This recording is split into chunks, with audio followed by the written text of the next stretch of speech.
UKLO 1 year masters. No IELTS required up to 5 years visa. High visa success rate. AP మంత్రి TDP కీలక నేత నారా లోకేష్ కోర్టుకు వెళ్లారు. ఇందుకోసం విశాఖ 12వ అదనపు జిల్లా కోర్టుకు ఆయన హాజరయ్యారు.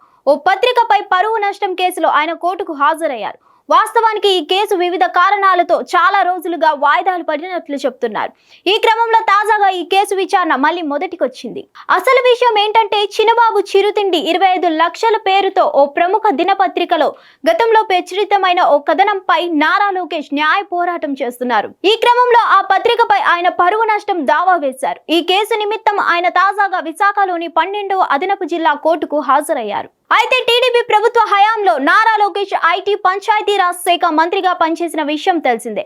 అయితే ప్రభుత్వం మారిన తర్వాత అక్టోబర్ 22, 2019న ఓ ప్రముఖ దినపత్రికలో చిన్నబాబు చిరుతిండి 25 లక్షలండి శీర్షికతో ఓ ప్రముఖ దినపత్రికలో కథనం ప్రచురితమైంది.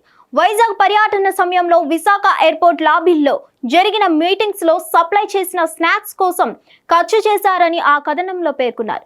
కొన్ని ఇతర పత్రికలు కూడా ఈ వార్తను ప్రచురించాయి.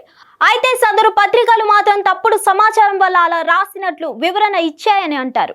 అయితే ప్రముఖ దినపత్రిక నుంచి మాత్రం ఎలాంటి వివరణ రాలేదు. దీంతో ఇది పూర్తిగా అవాస్తవమని, ఉద్దేశపూర్వకంగా తన ఇమేజ్ ను డ్యామేజ్ చేయాలనే ఉద్దేశంతోనే ఇలాంటి కథనాలు ప్రచురించారంటూ కోర్టును ఆశ్రయించి సదరు దినపత్రికకు లోకేష్ నోటీసులు పంపించారు. తన పరువుకు భంగం కలిగించేందుకు పూర్తిగా అసత్యాలతో ఆ ఆర్టికల్ రాశారని ఆ పిటిషన్ లో పేర్కొన్నారు. ఈ నేపథ్యంలో తాజాగా ఆ కేసుకు సంబంధించి లోకేష్ విశాఖలోని 12వ అదనపు జిల్లా కోర్టుకు హాజరయ్యారు. మరిన్ని అప్డేట్స్ కోసం stay tune to hit TV. Hit TV app ని డౌన్లోడ్ చేసుకోండి. ఇందులో short news, live news, entertainment, movies అన్ని అవైలబుల్ గా ఉన్నాయి. Please download Hit TV app. Hit TV app. Hit TV యాప్ని ఫ్రీగా డౌన్లోడ్ చేసుకోండి.